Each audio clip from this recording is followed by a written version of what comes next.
Welcome back to another episode of the Steebee Weebee Show.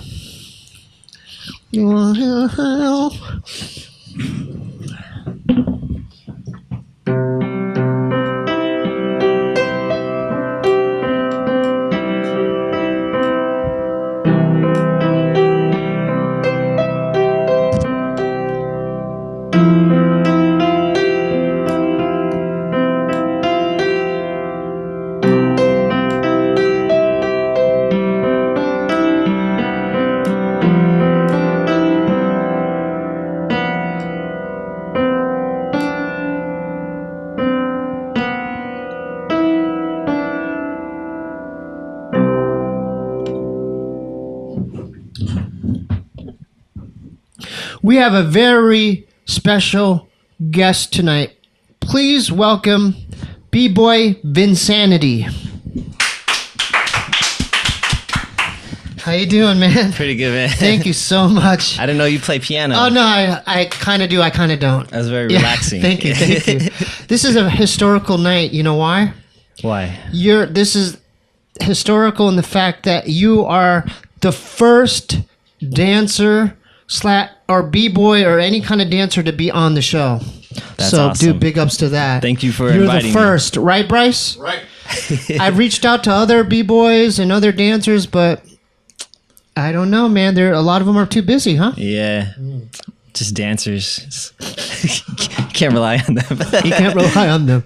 How did we meet initially? At JK News. Shout out to JK News, their whole crew.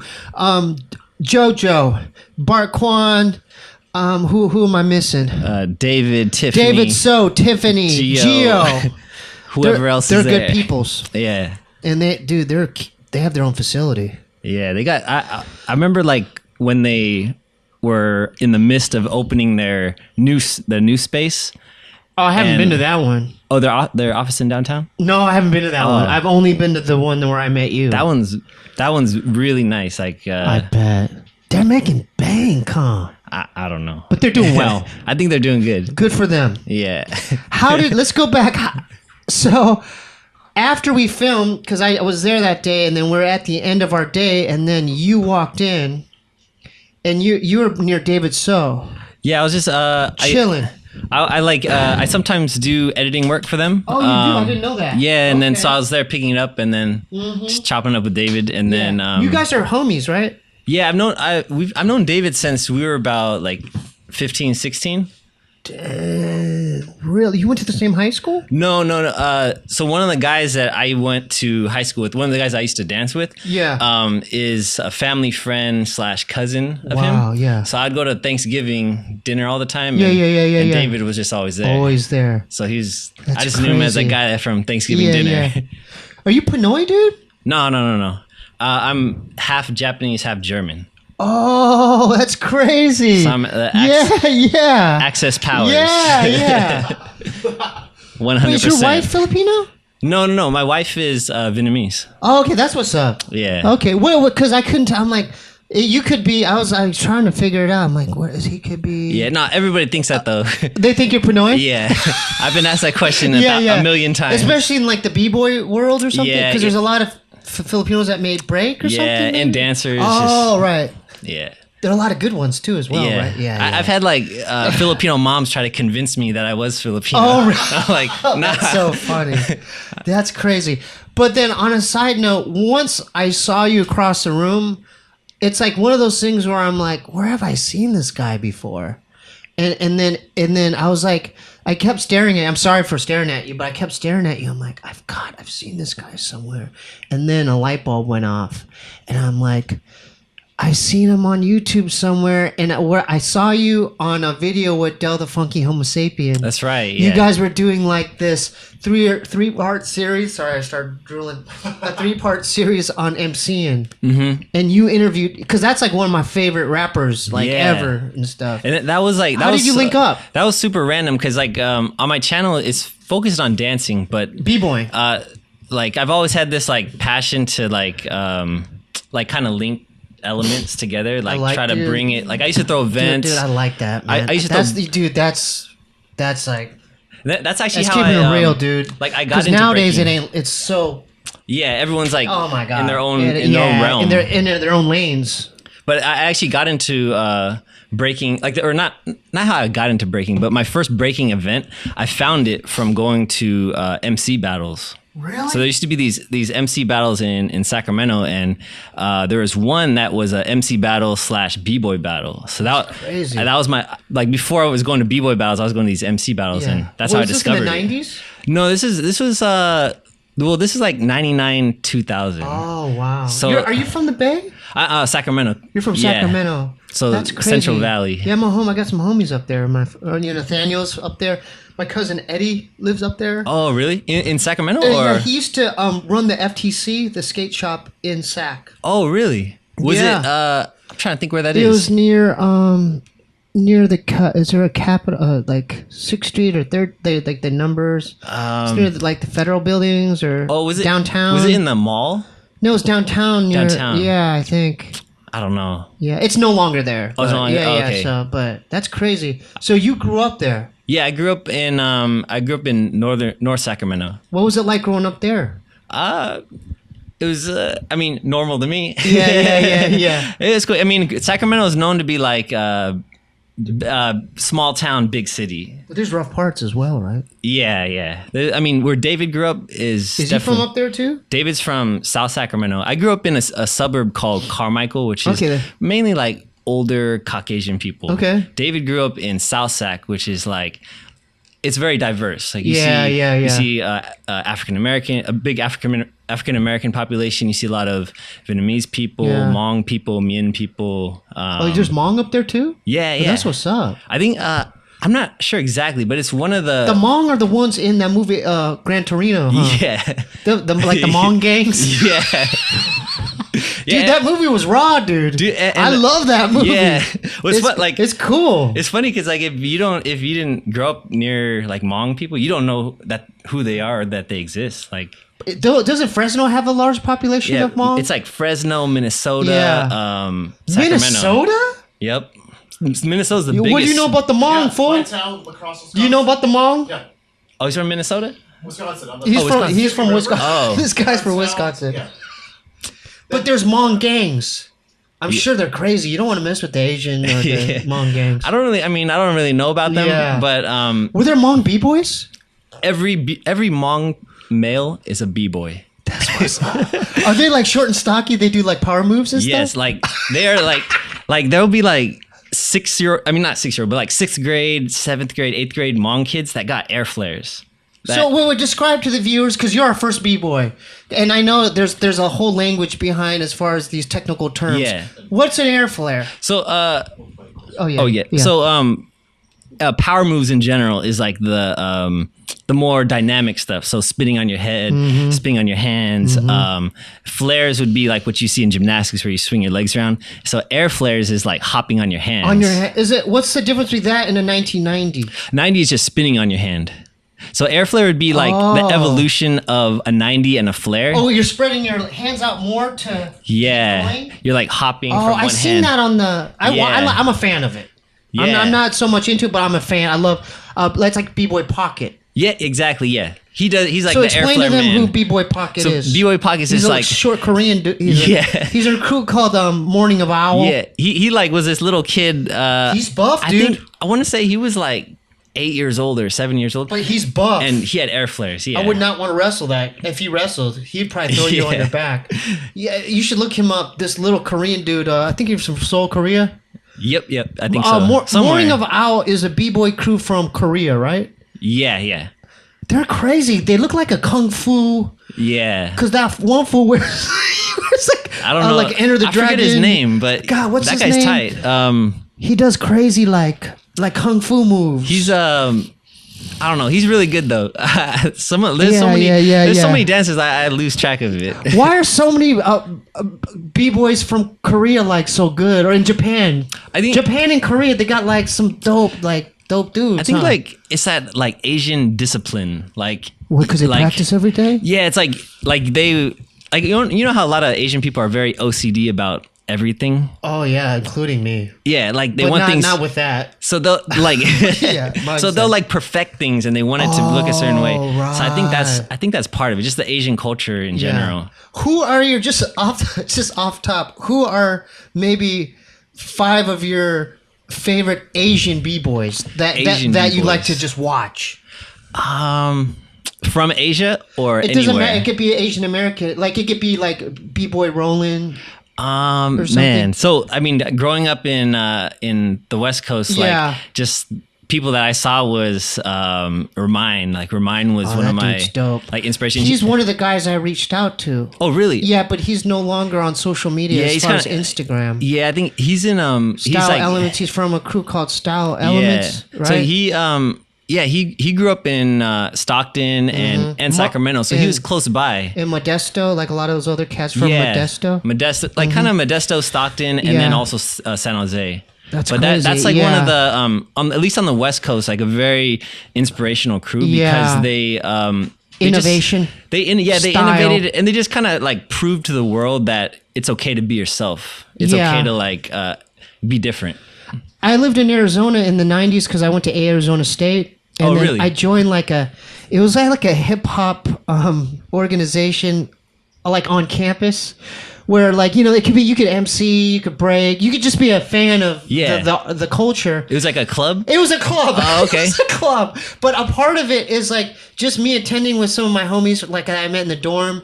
I met a couple couple dudes at B-Boy and they would invite us. We'd have like pizza parties or something because we would like if there was an act coming into Tempe, Arizona, we would get like free tickets. Like let's say the Far Side came in, or Diggable Planets, we would get free tickets through the club organization. Oh, what? But then this guy used to like make us watch these b-boy tapes, and one of them was the one with Style Elements battling Rocksteady at B-Boy Summit or B-Boy something. Summit, yeah. Yeah, I remember watching that in his dorm room. Like, whoa, these guys are.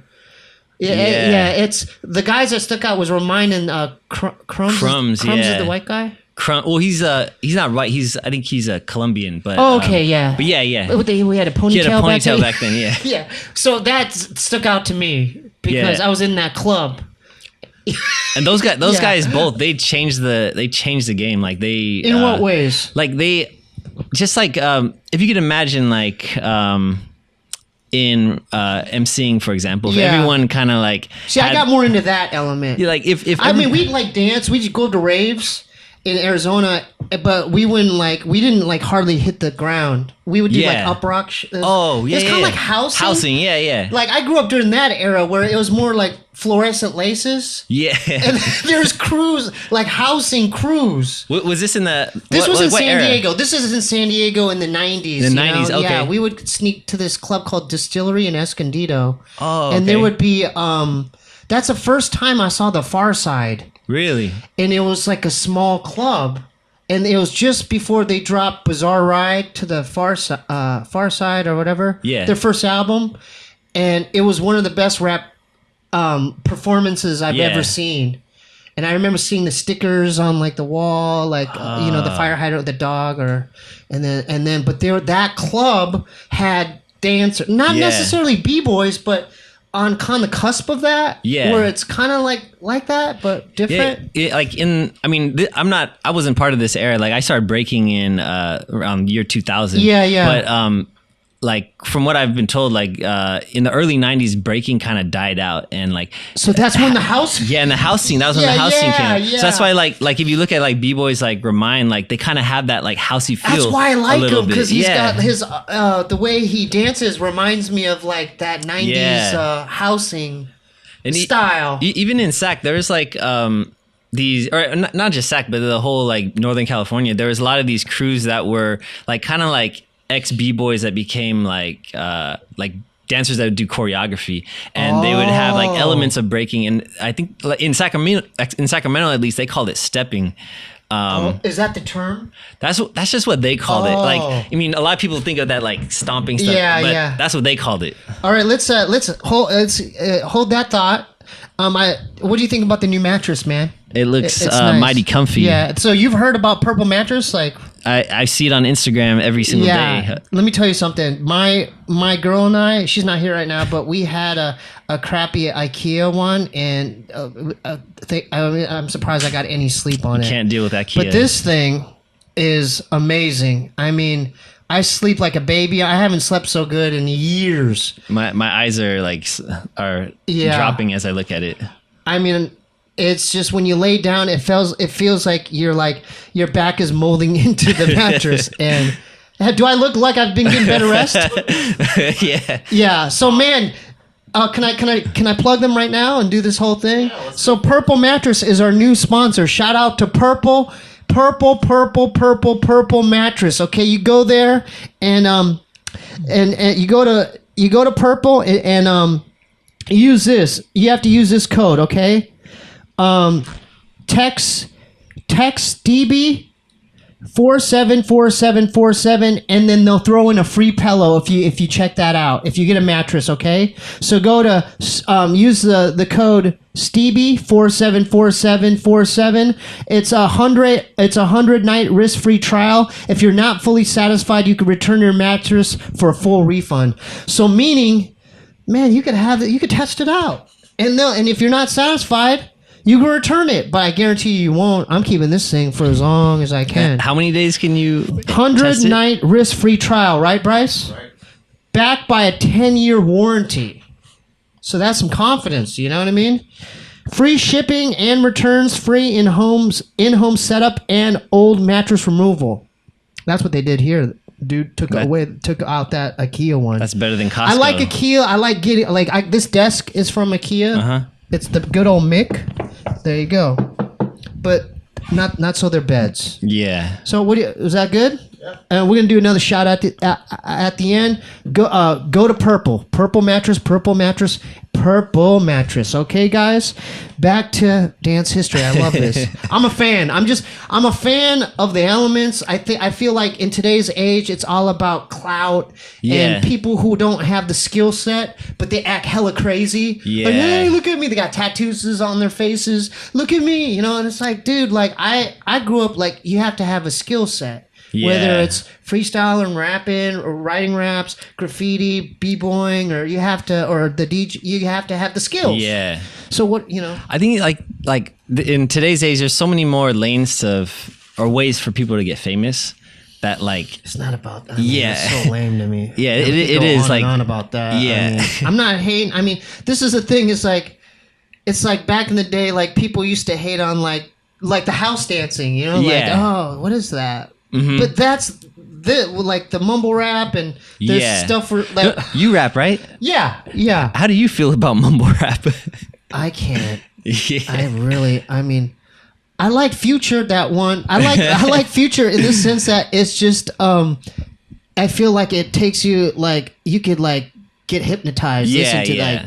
You know what I mean? Like the other day, I was thinking about this too. I was like, man, like because a lot of people are like, "Oh, mumble rap is so bad," and I pulled up like this old Cash Money record. I'm oh, I guess music back then is still pretty bad. And then I heard 21 Savage, and I was like, all right, I retract that statement. You know what? I wouldn't even categorize that into the stuff we're talking about. That's something different. He said like 3 words the whole song. I'm like, this is rap? Well, what's the famous song? Like, I don't know. I feel like you could just pick random 3 words like that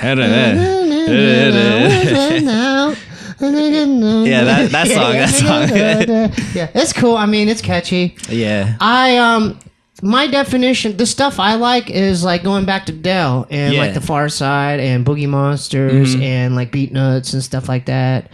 I like the I still like cherish the boom bap. And I'm sure b-boys feel the same way. They don't want to dance to the 21 whatever. Yeah. They want to dance to like Pete Rock and CL Smooth or something. Yeah, right? exactly. Yeah. I mean, I feel like that type of music has its time and place. Like you wouldn't want to go to the club and dance to Pete Rock. Yeah. Well, what do they play in the club for you guys to get loose then? It's kind of annoying. I mean, like if you were to go to the Boulevard right up the street, like see, I don't know about like this like right now, but like growing up, anytime you'd go anywhere and someone's like, oh, there's some B-boys, they'd play Planet Rock every single time. So it's like in the club. In the club. They ain't doing that nowadays. Though. Yeah, I don't think they know what Planet Rock is anymore. They're playing. What's that one? Who's the one that was married to Mac Miller? Ariana Grande. Ariana They're Grande. playing that. Oh, yeah. See, I don't know. I don't know what they would play now. Yeah. I haven't been to a club in a long time. Yeah.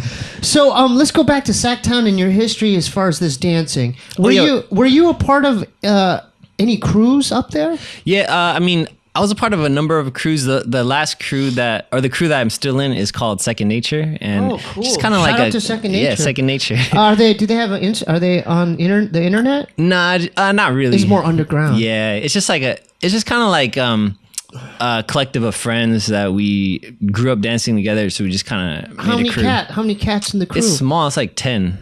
Well, that's a lot. Yeah. Well, I mean, that's small for a crew. Well, I guess not. I mean, there's been points where I was in a crew is like 30, 40 people. That's so a lot. Like Second Nature was kind of just like close knit friends, like people.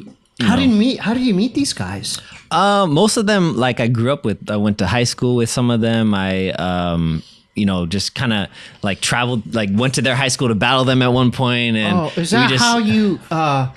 That's how you like earn respect, or like if you challenge someone you respect. Yeah, I think that's a big part of it. Like that's like I think like when I first got into breaking, I went to this practice spot in downtown Sacramento called Washington Neighborhood Center, and that's where I met. It's like a boys and girls center type thing. Kind of. It's like cool. Like just less nice. Yeah. That's cool. But that's good. Every town should have that. Yeah, they would host b-boy practices. So this is where I met like most of my like b-boy friends. Just going there. Just going there, and but like the second I walked in there, like as I was like 16, I just got into breaking. Or I had like not just but I just started like learning a little bit more. You're 15, 16 I was like years 15, old? 16. What grade is that? That's like 9th like grade, 10th grade? I think I was in like 10th grade. I was probably like 15. Right. Like I walked in there and then like everybody battled me. Like right when you walked in? And everybody's really good. And I was like like I feel like I was a beginner at that point. And how did that make you feel when they kind of ganged up on you? Well, it was kind of scary, but then after it, like those people became like my good friends. Like they. Oh, so they did that as maybe they kind of jumped you in the gang or something. I feel like it's kind of like that, like tough, like parenting type of thing. Like you can't hang out with this until you prove yourself. Oh, so when something like that happens, are you like just on survival mode? Like even though you don't have the moves. Well, like, is it just instinctual type thing? And that actually, I don't know if it's the same with rapping, maybe, but yeah, I'm not so much of a battler. I'm more of I've battled, but I wasn't that great at it. Yeah, like for me, like when you're battling, like there gets to a point where you can't think of like there's no more moves that you actually have, but like just you're put in that position where you just have to create, and that's where some of the best stuff comes out. Oh, so you're saying. Even if you don't have the moves, being in the moment, instinctually, you might come up with something? Yeah. Really? And that's why, like, breaking is, like, such, like, a raw, like, element. It, like, just a lot of that stuff is just in the moment. It just happens. And so there's, even if you've never done this move, if 10 guys are surrounding you, you're going to be like, and then, like, spin on your elbow or something? Or? In theory, like, for some people. I don't know. What do you think about that? I don't know if I love that. That's like tribal, dude. See, I don't know if that happens for everybody, but a lot of people. No, I think that's more so in the b-boy world. Yeah, and that's crazy, dude. But were you thriving on the adrenaline? Yeah. I'm sure your adrenaline as a kid, you were like, oh. Yeah, and I'm pretty sure at that point I probably was just falling all over the place. but still, you were trying. Yeah.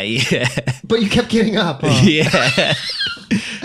That's great. I wish technology was around back then so you could have documented that. Because that was like a monumental time in your trajectory, like as a b-boy in your dance career or whatnot. Like, I wish like we had cameras back then. Like so after these guys, how long did you go? How many rounds or like how long did they make you dance against them? I don't even. It was just like because we'd go there every day. After school, from like 5 to 8 p.m. So for like 3 hours. So from whenever I showed up till we left, it was just so like, right when you showed up, they circled around you? No, it's kind of like I thought maybe you walked not like in that. And they're like, hey, dog. Yeah. What's your name, dude? Nah, it's like I think you just started practicing, then someone like noticed you, and then boom, they call you out and just go. So how would you define, like, when did you, so how did you learn? I love watching your channel, first of all. Your channel's awesome. Oh, thank you. Can we plug it real quick? So my channel is youtube.com/Vincanity. Vincanity. Your tutorials, I watch them. Like, do you have a coin drop one? Oh, you watched it? Yeah, I watch a bunch of them. That one, because that one's new. I know. So, but then you have other ones too. Yeah, I mainly focus on teaching breaking tutorials, but I featured a number of people teaching popping, locking, just to kind of expand people's knowledge of hip hop dance. Yeah, and so how did you learn? Like, is there like a place where you start? Like, where's the starting point for a beginner, like someone like who wants to just learn? Like let's say me and Bryce we go to your class. Like, what would you teach us? So, well, for me, if you were to go to my class, it'd be completely different than on my YouTube channel. But on my YouTube channel, it's tutorials. There's put tutorials, your head here, put your arm here, and there's a playlist that is a beginner playlist, and you can just kind of go through that. But if it was a class, like I would teach you guys like a basic foundation of just from top to finish.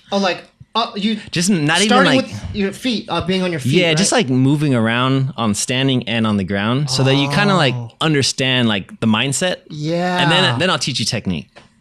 If Bryce, how long would it take me? Yeah. Okay, see, Bryce doesn't have no kind of history dancing. How long would it take Bryce for him to be like looking okay? Okay, where he could up rock and you're like, oh, that's kind of cool. Bryce is up rocking. I guess it depends who's like judging him. Right. But yeah, I mean, how do you judge Dan? How do you even judge that? It's hard. It's like, isn't it like really subjective as far as? It is like, it's because it's like judging art. It's like, yeah, you're judging art movement. Yeah, and people have just tried to make like judging systems. Nothing has been like super solid, but they're definitely like getting there. Like, because it comes down to an opinion. Like, it might take a month for him then. Yeah. Maybe like that's pretty good. Like, I mean, it depends like how good you want to get, but I mean, I think you could get decent in a couple months. Bryce, stand up real quick. Just stand up. I mean, are there b-boys that big? Better to be, I mean, look, it's better to be small. There's some. Is it harder when you're tall? I think it's harder because you have to be strong enough to lift yourself. Center of gravity, dude. But on the plus side, I think it looks cooler when you're tall. Like when you have longer legs and longer arms. There's something about it that looks like a dynamic effect. I would pay $100. I mean, I would do anything if you taught him how to do a backspin. Oh, yeah.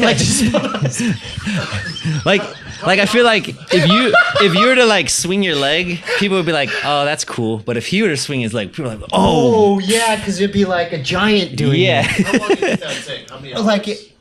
I mean, practice. How many hours? If you practice every day for every other day for like 3 hours for 3 months, I think you get decent. Can you teach us, man? I want to take a class from you. Yeah. You taught JoJo. I mean, you sent me that. Yeah, I'll put you guys on. Yeah. Dude, let me tell you something. I feel like he has some history. Like, I think so. Because he was acting like he didn't, but then I'm like, when I saw him, I'm like, he looks like a b-boy. Yeah, he's got some like natural rhythm. Yeah, like he looked like, he dances. He's probably one of those kids that like jumped around and like rolled around on the floor a lot. Yeah. But you taught him that? He did that the first day you taught him? Yeah, first day. But it's kind of like I was mentioning, I teach classes. Like I'll teach like a class for 2 weeks, and within 2 weeks, you'll see kids that are actually like impressive and really good. And it's just because you kind of like show them like a motion, and not necessarily a technique, but just like a range of motion, and then it kind of unlocks something, and then they just go with it. And you see these like little kids that they've only been learning for 2 hours technically, but suddenly like, wow, that they look like they're professionals. But it's just kind of like you got to unlock that like that range of motion. Oh. Yeah. So let me ask you something. When you see a kid do this in front of you and you're witnessing this, have they hit moves where there's like terms like, oh, he just hit a swipe or did this, but they don't even know what they did? Yeah. Actually, specifically what you said, the swipe. A lot of times I'll see kids like do it on accident, and it's just kind of like. Describe it to the viewers. What is a swipe? Swipe is basically if you could imagine, if I'm straight, I swing my arms, my legs will swing and they'll follow.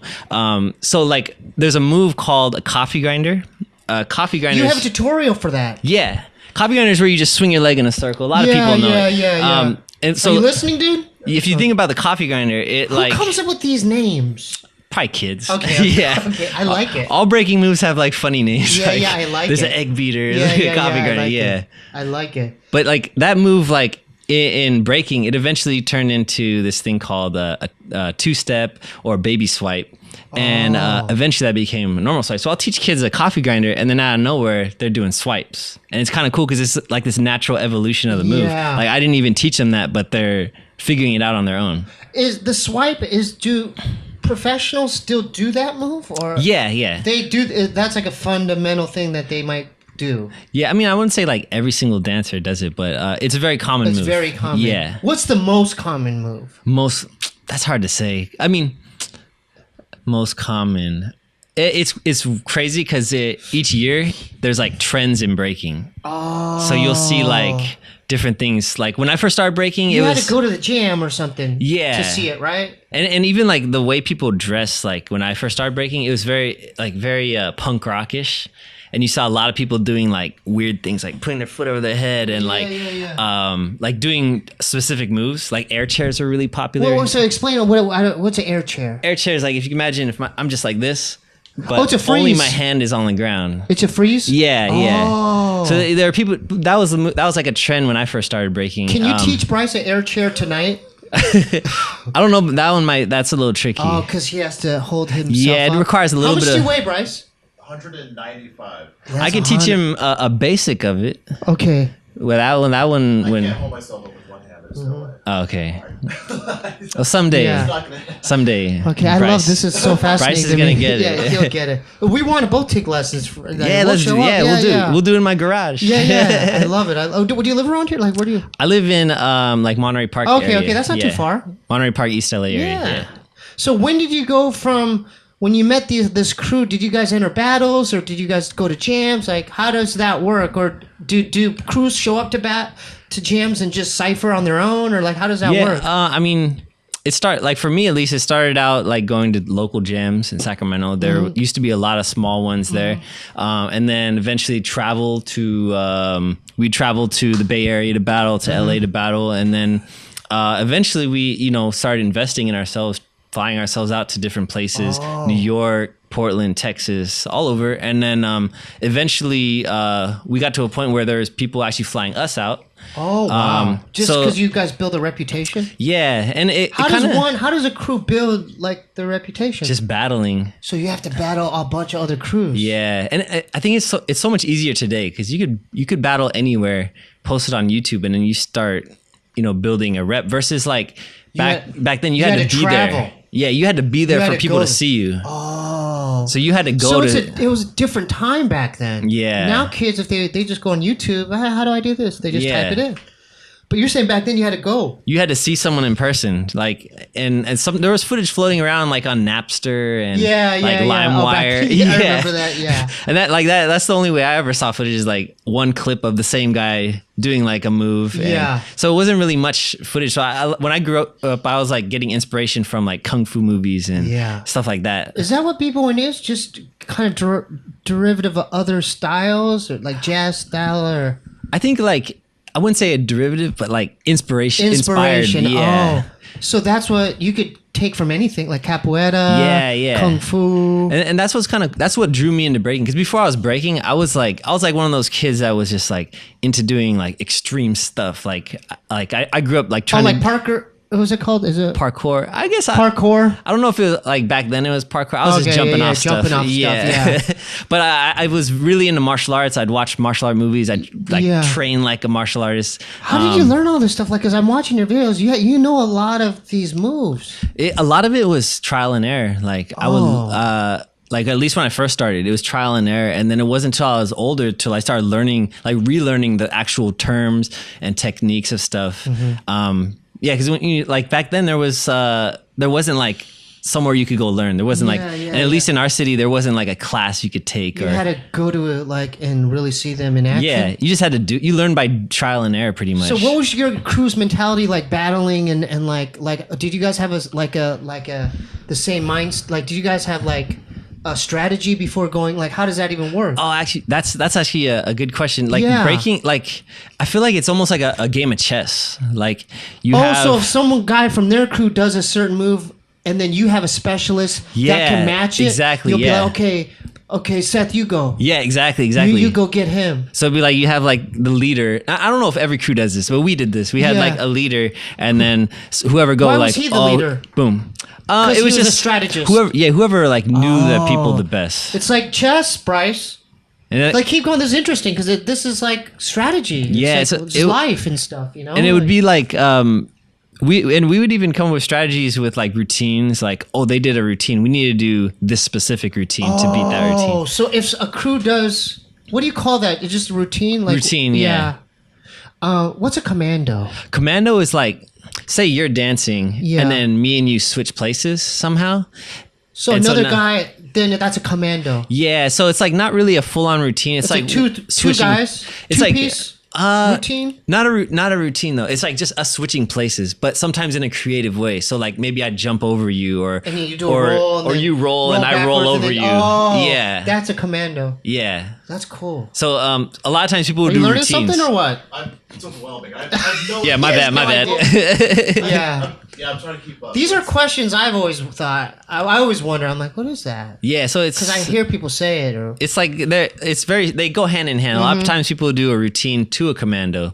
So someone will do a routine and then someone goes out and does a solo. And that's part of a strategy too. Yeah. What if the guy on the other crew does all power and then you guys are all footwork guys? See, that's where it gets sticky. Like that's where we would throw... Like this guy does head spins and he's doing all like windmills and... That's where we would throw a routine because it's like, man, none of us could actually beat that. So we got to do something... They have a pocket. Yeah, we got a B-boy pocket in their exactly. crew. No one... I mean, not many people on Earth could do what he does. And that's hard. See, those things are... That's when it's hard to beat. It's like... How do you judge that? It's tough because like how do you judge like crazy air flares compared to like intricate routine? Don't like, you all have to hit the beat though? Yeah, exactly. Yeah, when you're doing those moves, you're not hitting the beat. Yeah, you're just kind of going into something, right? And I think that's where that's where you can beat them. It's called break boy. You're a break boy, right? That's Don't you where have to do it on the beat, like boom, boom, hit the beat. That's the tough part about power heads. Like there's people called power heads that just do power moves, but they're not. And they don't introduce it with a little top rocket. Some of them, like you think at like Pocket, he kind of does it, and then he'll do like really crazy power moves. He doesn't look that good when he dances. I've seen it. Yeah. I've seen a lot of his footage. See, like he looks horrible. Like his dancing is horrible. Like he'll do a thing, but then once he does his thing, you're like, oh, that's dope. See, like in this day and age, like you see so many people that are more on the side of like being well-rounded. Yeah, but like you're well-rounded. When you say I tried it. I mean, I don't think I'm as well-rounded. Well, I don't know. I just watching your stuff. I'm like, well, he looks like he knows all this stuff. Yeah. Yeah. But in like the 90s, early 2000s, you always had like a power head that just did power, like Pocket. Yeah. And so like that would be... Your crew had one too? Yeah. Okay, so yeah. So for reserves. Yeah, there was like this guy... He's got the rocket launcher. It's like they do with the rocket launcher. Yeah. Yeah, it's like... you guys have like normal assault rifles. He's like, we're losing this battle. We need the rocket launcher. The rocket launcher, yeah. B-boy rocket launcher. That's interesting. So it's all strategy and chess and... Who decides who wins? Like, it's just like your response has to outshine their initial move or something, or so judges they base things on a bunch of different factors. So dynamics, musicality, like dancing in general, cleanliness. Like a lot of times, if you do a crazy round but you kind of slip, a lot of times judges like, oh, you lost that round. So a lot of it comes down to cleanliness and just like the overall feel of your round. Yeah. Right. So if like one judge, like if a guy goes out and just does like head spins and then it's amazing, but he just walks away, and then somebody comes out and dances and is like hitting every beat, most of the time the judge is going to pick that dancer. Yeah. So it's kind of hard if you just we're in an era where like you can't get by with just head spins. Like you have to do everything. Yeah. Especially in this day and age, like judges are kind of like pushing for people to be well-rounded or looking for that. Can you be a b-boy with, let's say you don't have any power, but your footwork and your top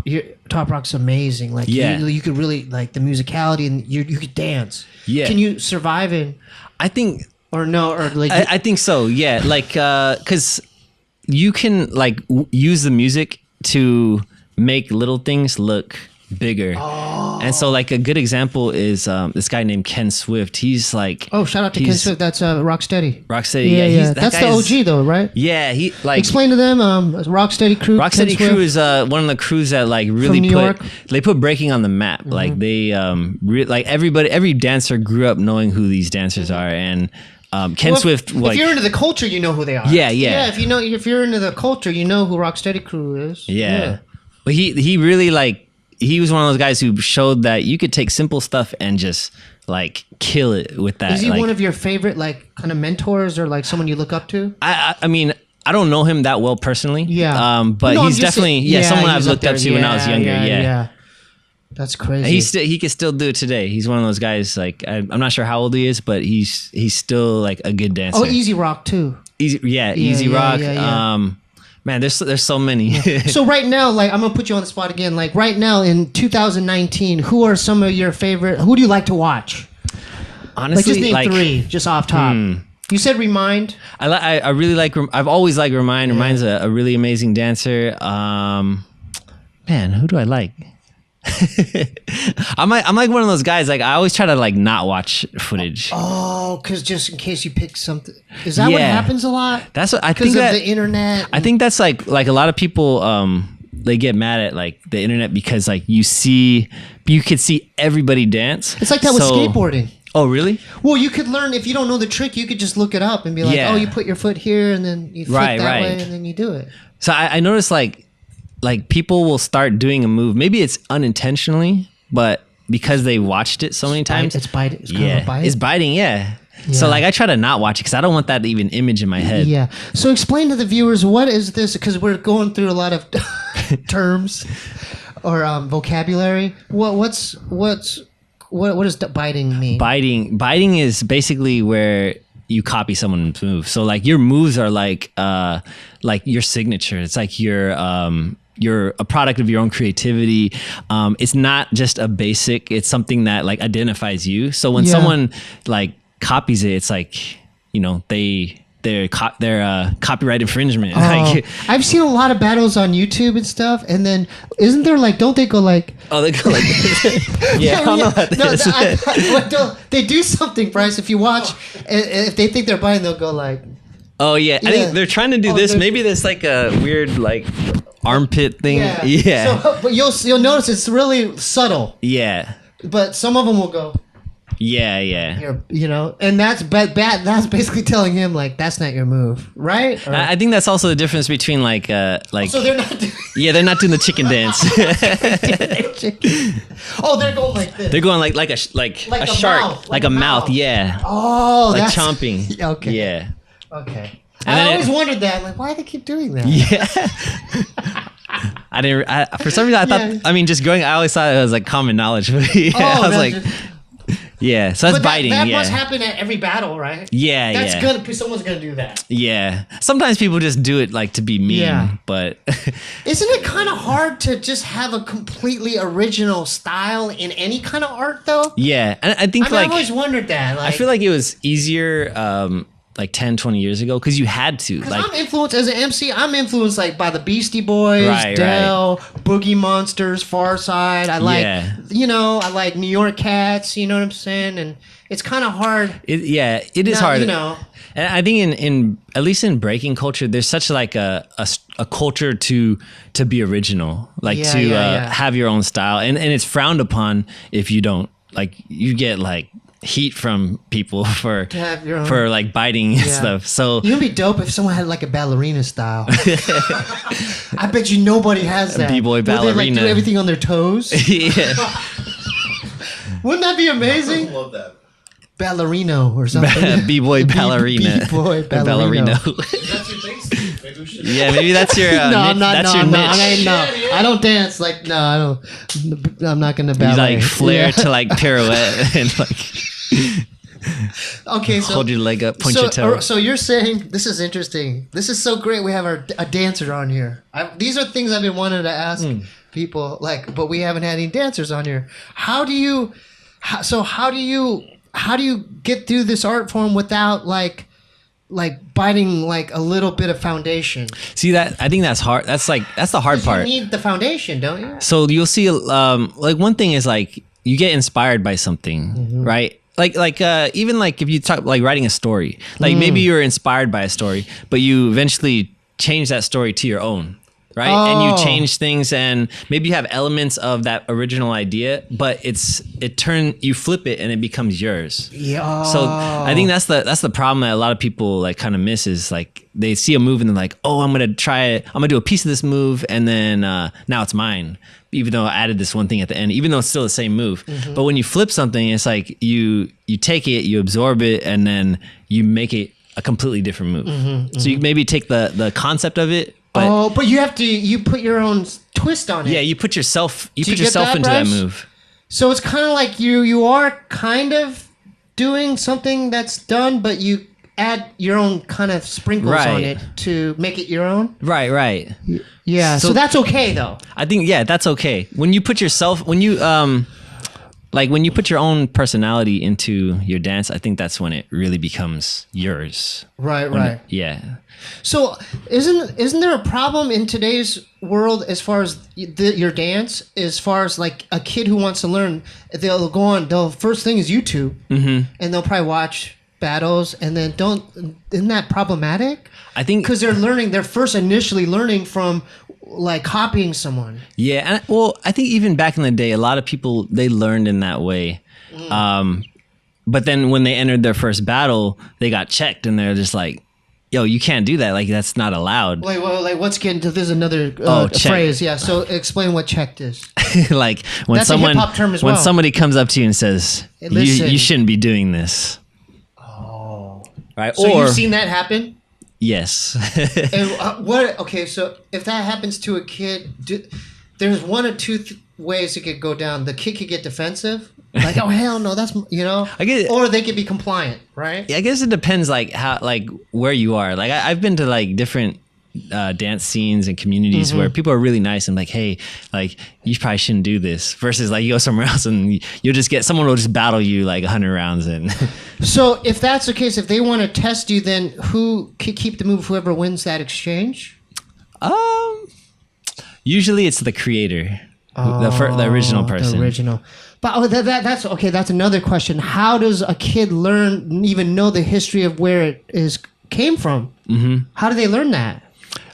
So there was this documentary that like came out like I want to say like late 90s, early 2000s. It's called Freshest Kids, and that was kind of like a I watched that myself. Okay. I had the DVD of it. Yeah. Oh, awesome! So I Yeah. think that's like a good like starting point for history. Now there's actually a lot of good clips out on YouTube that have like The history as well. Oh. But I mean, like, which is awesome because, 10, 20 years ago, the only way to get history is by talking to somebody. There wasn't a lot of like information out there. So Or history you'd have is to go somewhere and buy the DVD or something. or like even that. then, like there wasn't VHS even tapes. like VHS tapes that had like just history of Yeah. hip hop. So Crazy, yeah. I mean, there was, but like not like if you wanted to learn about hip hop or history of like a certain scene, like you just have to talk to somebody. And so I think that's kind of something that's a little bit lost now. Like people they kind of stick to themselves versus like communicating with people and learning from OGs of their scene. So Have you seen like one of your heroes at a jam and like walked up to him and actually talked to them? Like just out of respect. Oh yeah, like I've like said like much respect, like Yeah. you're inspirational, but like there's definitely like this in breaking. There's just like this like culture of I don't know how to say it. Like you don't like same in like in hip hop. You you don't jock other, like if you're an MC, you don't jock other MCs. I'll go up to him and just dap him up and leave. Yeah, right, exactly. I'll go, hey man. So same thing in thing in breaking. I did that several times at Amoeba. Yeah, exactly. Yeah, I did that exactly. to who else? Cool Keith. I like your stuff, and then right. I rang him up. I was a cashier, and I'm like, peace. Yeah, so that was several people. I can say I never like turned into like a fanboy because I'm like, man, I just like if someone did that. Because if you're into it too, yeah, you I want feel to get weird there too. Yeah, you don't want to just give them all. You know what I mean? Yeah, yeah. I respect that. I was at Soup Plantation with my girlfriend just out here around this area, and I saw Po One. Oh really? Oh Po One's awesome. Yeah. But I didn't say anything to him. I just looked at him, and then I just went and got more soup. He was at Soup Plantation by himself. Oh, what? Yeah, I didn't mean to blow a spot, but yeah, explain to them who he's one of my favorites. Yeah, he's also one of the guys from Style Elements, from San Jose. And he does workshops as well, like you. Yeah, he's one of the guys who's done a really good job in teaching and traveling. Yeah, and I really like. I've taken his workshop a number of times. More like you've taken his. As a older dancer, like when I was younger, to learn. Yeah, like when I was younger, I never took a workshop ever. But like older, like you did it when you were older. Yeah. No, what reasons for that? Just like I mean, mainly for support. Like I see someone like come to my city and they throw a workshop. I want to support them. Yeah. Oh, that's so cool. And like because a lot of times like when people are traveling with the workshops, they're not making a ton of money. So I'm like, I want to support them. You can make a living. Right? You can definitely make a living. But like sometimes, like I've seen people throw workshops and they're traveling, and only a couple of people show up, and it kind of sucks. So how much do you charge a head? It depends. Like for me, like right now, I teach classes in the community, so my classes are free. Like the kids. Then how you? Well, I work through a program, so the program pays me. But I provide classes in communities like El Monte, East LA, Santa Clarita, Southgate. Man, that's a good thing you're doing. So it's free for the kids. That's a great thing you're doing, man. Because a lot of these kids, believe it or not, this might save their life. Yeah. Because a lot of them are at the age, they're rebel. They could either go the gang route or they could put all of their energy in the thing you do. And that's why I got into teaching too. Because I was great. Like I started teaching just like as a way to like fund my way in college, like pay my rent in college. Cool. But then I got an opportunity to teach at this high school where I was teaching special needs kids, and I was teaching just other kids at that school. And that's where I saw these kids that needed like hip hop in their life. And that's what I was like, this is what I want to do. Like I want to teach. Great. What do you think about that, Bryce? It's very good work. Is Fortnite having a positive effect? I mean, for kids into bebop and all, or say it again, Bryce. Is Fortnite having a positive effect on your scene, or is it negative? They're just stealing. Wait. So Fortnite. There's dances in there. They're not necessarily b-boy. So Bryce is asking about a video game called Fortnite. Yeah. So I don't know about like I would have never asked that. I've heard some negative media about it, like because they have taken like dances without giving credit to the owners. But for me as a teacher with kids, I get kids that are already doing breaking moves. I was never that talented. It probably would have been good for me to. See those dances. I want a copy of it. So the kids are learning dances off Fortnite? Yeah, so it's like I mean, I've never played Fortnite itself, but it's like these dances that the characters will do. So the kids are all doing it already. So there's a couple moves that are breaking moves that I'm like, I'm going to teach that, and the kids already know it. Give me an example of that. So there's give me a Fortnite move. What is that? There's this one. Can it see me right here? Wait, yeah. So there's this thing. Back it up. It's like a Russian. Actually, it's a dance that comes from the Ukraine. We call it the Russian kick, where you just switch like this, and you see all these little kids. They already know it. So I'm like, all right, we're gonna learn that. Wait, and then how the hell are you doing that? It's just like switching like this. And like, all right, we're gonna learn that, and then we're gonna go. We're gonna do other stuff. Oh my god. So it's just like. I can't do that. That was amazing. It's like what I'm able did you to. do when you went to the side like that? What is that called? That's called a CC. That's a fundamental move, isn't it? Yeah. Very, very common move. So it's like I've kind of used it to my advantage. You didn't even put your hand down. It's magic. Wow. Dance magic. That's amazing, dude. Good stuff, Yeah, man. thank you. Yeah. Are you having fun, man? This is. And I'm getting sweaty. I gotta take my jacket off. Take your jacket off. Are you having fun though? This is great stuff, huh? Yeah. I didn't even read one question. This is all, dude. How long has it been? 3 questions for the list, Steve? Oh. This is just coming from my head. Not bad, right? Hour 2, here we come. When did you, during your B-boy crew days, when did you decide to start teaching? Well, it was in the midst of it. Like I said, like I started off just teaching at some studios to fund my college, basically. What college you go to? I started at American River College, which is a community college, and then I graduated from Sac State. Oh, okay. Yeah. Yeah. So I started out at that, and then when I got into teaching in the community, and actually I started working for this program focused on bringing art to special needs kids. Yeah. That's where I really got into it. And when I Do graduated, you lift weights, dude? not really. You look strong, dude. Look at this. Wait, hold up. This is what b-boying gets you. I guess so. Is that, how do you, you look strong, dude. I've been practicing a lot. I've never learned air flares in my life until I've been trying recently. So you can get that body just by dancing? I guess so. Bryce, look at this physique, dude. Man, I got to We're like flapping. You gotta start doing flares. Wait, keep going. Didn't mean to cut you off. I was just admiring your physique there. Like, jeez. So I got into working in the community and just seeing the impact that it had on kids. Like seeing you see that in their eyes, like, oh man. Yeah. Like what seeing, does that do to your soul? Does that make you? That must make you feel fantastic. It kind of each time it just shows me this is why I do what I do. Mm-hmm. Like when I see it, a lot of times you see kids that are the troublemakers, that are the kids that typically will get kicked out of school eventually, or not eventually, but they actually do get kicked out of school. They'll come back into this program and they'll be like, I really like dance. Like I really enjoy this, and they excel and they become the best kid in the class. So oh wow, when I've seen that firsthand. Every year I see it happen. So when I see that, it's this is why I'm here. It's this is a reason for these kids to be here. He could take a troublemaker, a problematic kid, getting kicked out of class into one of the most efficient b-boys in the class. Dude. And they become the star. So it's it puts them, it changes their mentality. Yeah.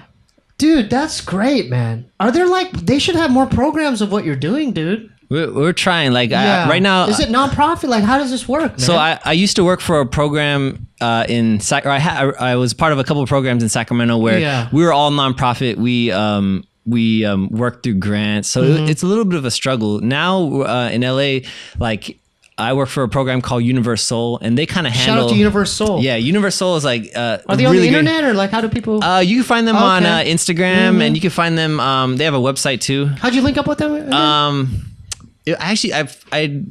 One of my friends, her name is Tiffany Bong. She's shout out to Tiffany Bong. She's the owner, and so I when I moved here, I started talking to her, and then she offered me to teach some classes, and I went through her training, and we basically spent a lot of time writing our program, writing the lesson plans, mission statements. Yeah, or just mainly lesson plans, just why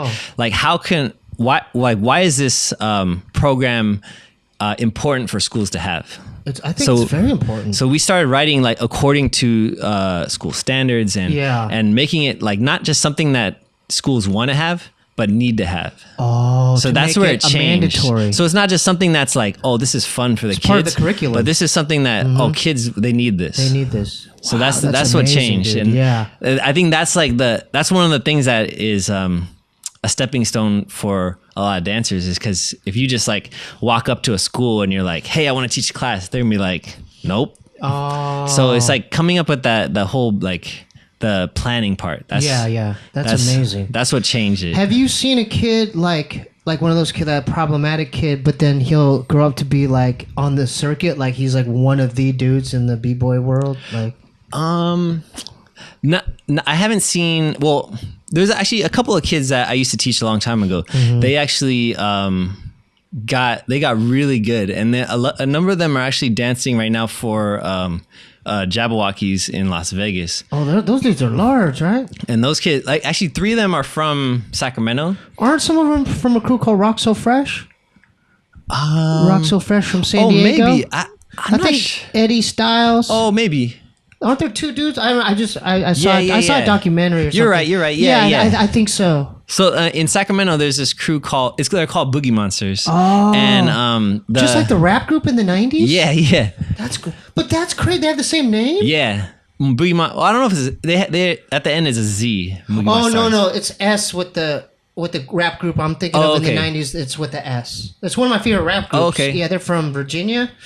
So some of those, like the creators of that crew, also were part of the people that started Jabberwockies. Mm-hmm. So when they got on, like when they blew up, they brought a lot of their homies. Up, like yeah.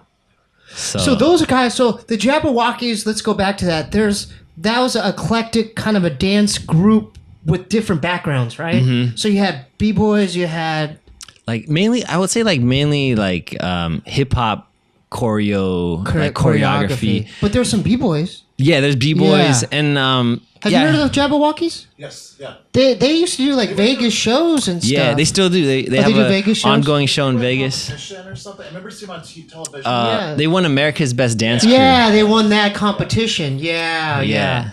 So as far as a dancer, that's like kind of like almost the pinnacle, right? When you get that like on that stage. I guess it depends on what you want out of it. Yeah, because some people's goals is like I want to battle, like I want to. Or aren't some people just want to cipher and just? Yeah, some people just want to cipher. You gotta respect that as well, don't you? Because they're doing it for the real pure. That's like the true like underground. Reason. Yeah. Like you're not the doing only it to problem like. with that, there's not a lot of money in that. Yeah, that's the tough part. I think just being a making money off being a dancer, it's tough. Because you get injured, then you can't make money. So this is a good transition to my next section of how does one get by financially being doing this dance? The dance you guys do. There's a number of outlets. Like I feel like the dance scene's gotten to a point where it's starting to get somewhat like financially stable. Mm-hmm. Like there are bigger events that actually have money behind it that are paying people to judge, paying people to organize it, and people get paid to judge. Yeah. Oh, and that's cool. Yeah. So I mean, you got to be an OG for them to ask you. Right? You got to be like Poe or something. Right. Yeah. They'll be like, hey Poe. Especially for the bigger ones. Yeah. And then there's people teach, and there's actually there's a lot of people that are in the LA entertainment industry. A lot of people actually. And then there's also people that battle for a living, which is kind of how hard is that? Though? It's like I feel like it's like gambling. Like because you might not have a good night. You might win, you might not.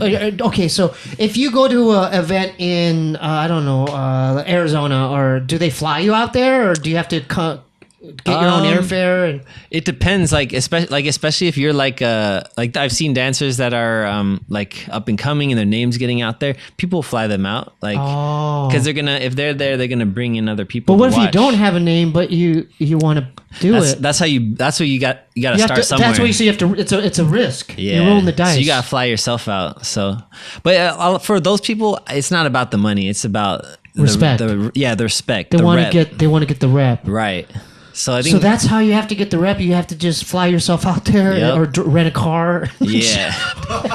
Drive somewhere. Go to Holiday Inn. We used to drive from Sacramento to Portland, Oregon, and Seattle to battle. So it's like, and then there's Portland Cruz, isn't there? Yeah, there's a good amount. I'm talking to one right now. God, I can't remember, but I talked to him on Instagram, and he mentioned. Do you remember his name?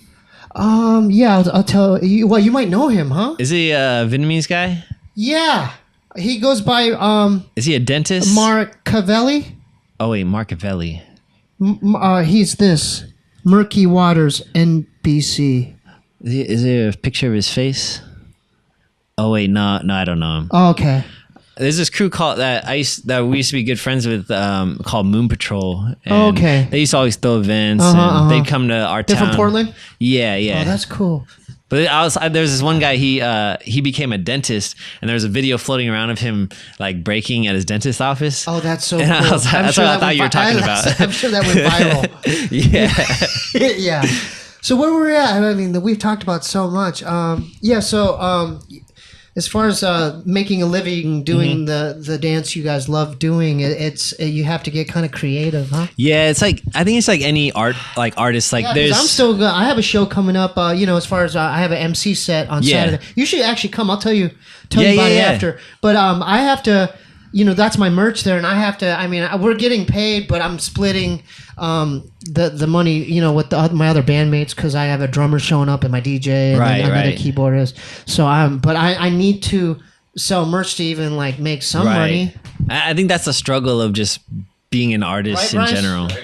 You got to hustle. Yeah. So at the end of the day, you have to hustle. You got to hustle. Hustle. And I think like through the years, like I've even changed like my hustle like in different aspects and like in what ways? I'm interested. Well, the teaching thing's a great outlet though. Like I think at one point I was trying to like when I first started, for example, I was teaching in studios and it was kind of like it kind of was, it wasn't the population I wanted to work with, but it was also based on like how many students were in the class. So like I had to bring in students to actually make money there.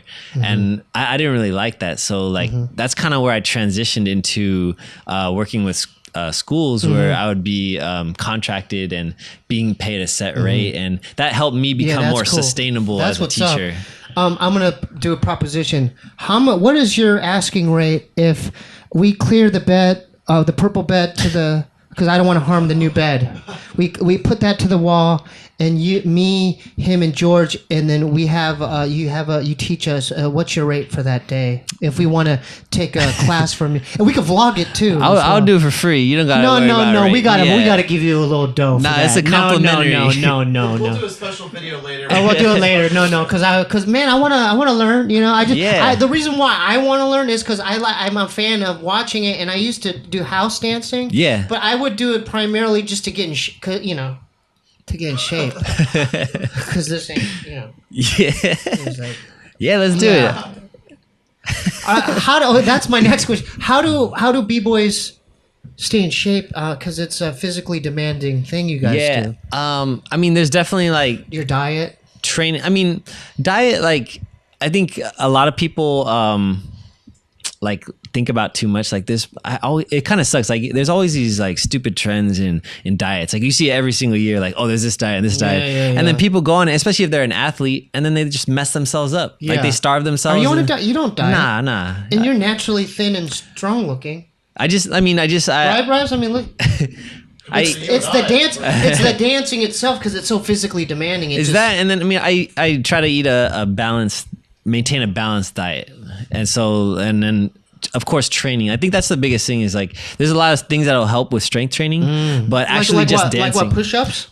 Like a lot of do push-ups help dancing? Yeah, or at least breaking. I can't. So Bryce, we gotta start doing push-ups, man. Started this week. Wait, oh yeah. You did? How many are you doing? Dude? I'm embarrassed to say. How many are you doing?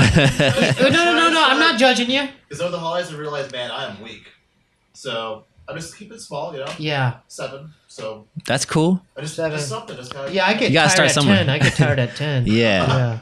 I think it depends how fast you go. If you go really slow, you'll get tired really early. But if you're like, but that helps b-boying is push-ups. Yeah. I mean, any type of core workout like will really help breaking, because a lot of people think like to be able to hold yourself up on one arm is like purely arm strength, but a lot of it is just your right gut? In here. Oh, your shoulders, your back. Yeah. Just like more like your back, your stomach, your core, the core of your body. It just, that's what Can really. You could do handstands and all that. Yeah, I wouldn't say like because learning how to dance, learning how to street dance is very different than like learning gymnastics. Like if I did gymnastics, I would have perfect handstands. Yeah. I got like some like funky looking handstands. Oh, okay. But I'm working on it. But yeah, you're working. That's one of the things I work on is like trying to like perfect those little things.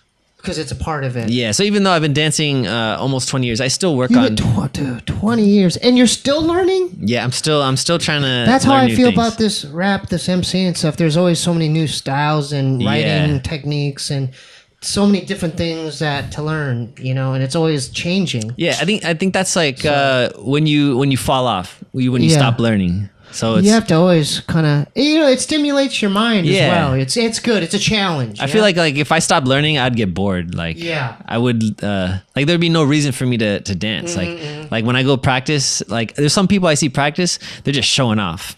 Right. And for me, you're not growing if you're just showing off. Like you have to so people just show off their moves. Yeah. Like they go to a practice spot and they'll just like do their best moves. And then they go to another practice spot, do the same thing.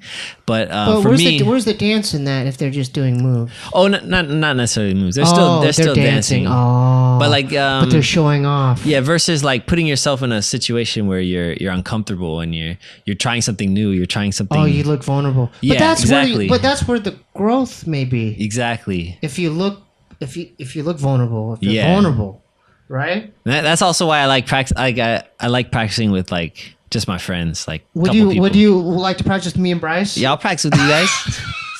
I would love my goal. I would love to have him at a club. He's just chilling at a club, and then out of nowhere, and then he's gonna battle somebody. No, he just starts getting busy in a certain, like he creates, just like people would be amazed at this guy. I would love that. That's something I'll teach you guys in the first class is how to do that, how to generate that energy. Character. Yeah. So is there? You could come up with your own character? Yeah, of course. Yeah. So you could be Spider-Man. That's actually and or like a Teenage Mutant Ninja Turtle. You could be anything. Like, and that's actually one of the things I teach my kids is like think of like a character. What about a cartoon. an animal? Yeah, think of a chicken. How does a chicken move? And now show me how to do the things I just taught you in the character of a chicken. Whoa, that's crazy. And then it changes. It changes the look of the move. It changes, and it like stimulates creativity. Okay, so with him, what would you ask him to do? I don't know. I'm trying to think of an animal, like a brontosaurus, a brontosaurus, a giraffe, or giraffe style. Giraffe style, yeah. Yeah, that might be his style. Or a spider. A spider would be good. Spiders like he has to go on the ground like because spiders move pretty cool. So yeah. No, I don't want to embarrass you. Yeah.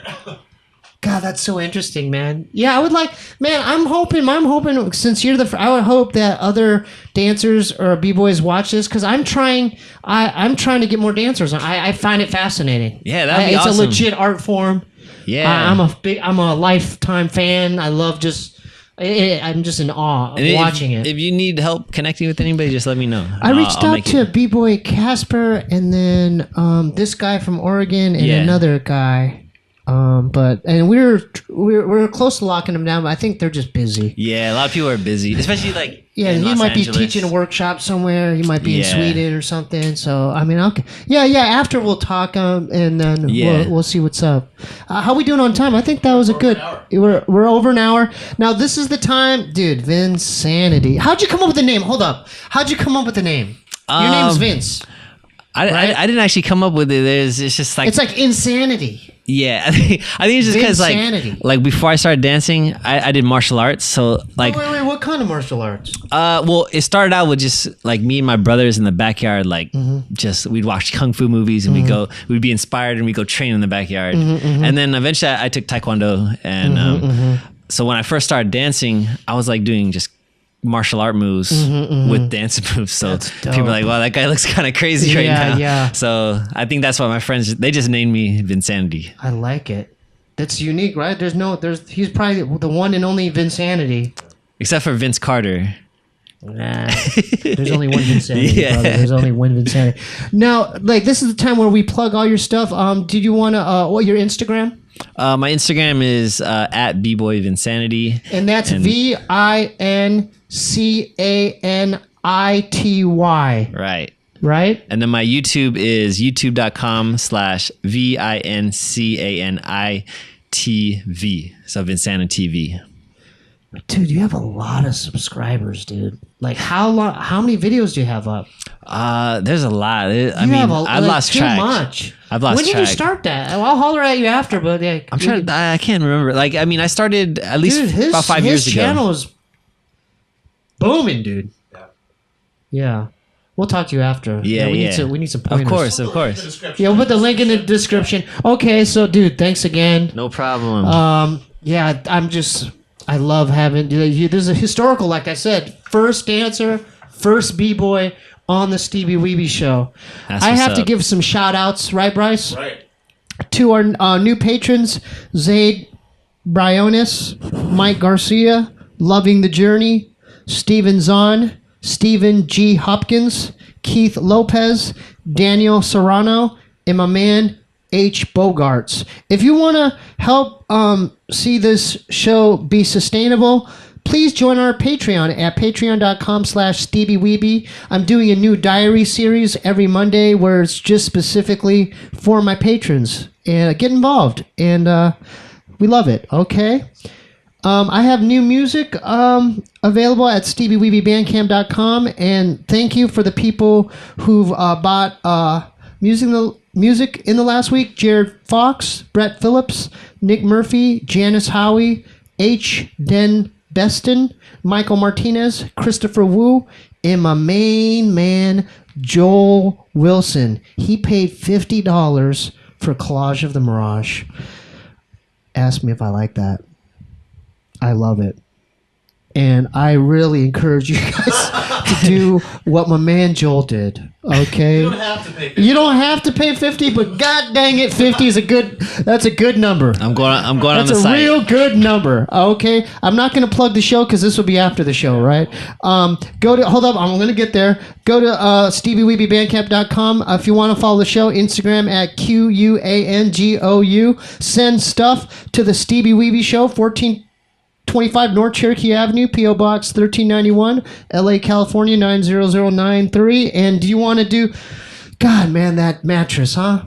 You got to lay in it after, though. I mean, it looks soft as hell, right? Yeah. I don't even need... I used to listen to ASMR videos to sleep, like the whispering. And I'll be like, that stuff creeps me out. Yeah, but now I don't need that because right when I lay down on this beautiful purple mattress, I'm out. It looks like it would do that. My girlfriend loves it. I love it. And you guys will love it too. Go to Purple Mattress. Is the website up? Yes, it's the description and Purple Mattress, link in the description. Like I said, 100-night risk-free trial. 100 nights. If you're not fully satisfied, you can return your mattress for a full refund. Backed up by a 10-year warranty. That's good. IKEA don't do that. Okay. Free shipping and returns, free in-home setup, and old mattress removal. You're going to love Purple. And right now, our listeners will get a free Purple pillow with the purchase of a mattress. This is in addition to the great free gifts they're offering site-wide. Just text Steebee 474747. Once again, type in the code Steebee, STEEBEE 4747.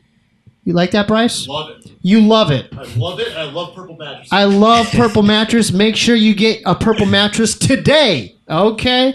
Little Ray is not here tonight, but he's going to be back soon. He's worn out from the show last week. So we'll see. He's probably tired from what he did the other week. Thank you, Vincanity. I wish nothing but the best. Hey, do you want to plug in the school program or how they could donate to the school or like if they need funding? Because I know there's a teacher strike right now. These programs need funding, right? But I mean, actually, probably not. Okay, that's cool. We'll talk after. All right, man. Damn, dude, I loved it. And I can't wait for you to teach us some lessons. Yeah, for sure. Let's do it soon. I love it. I know. Dude. Look at that. All right, later. It'll be a 6-pack next time. Yeah. I love it.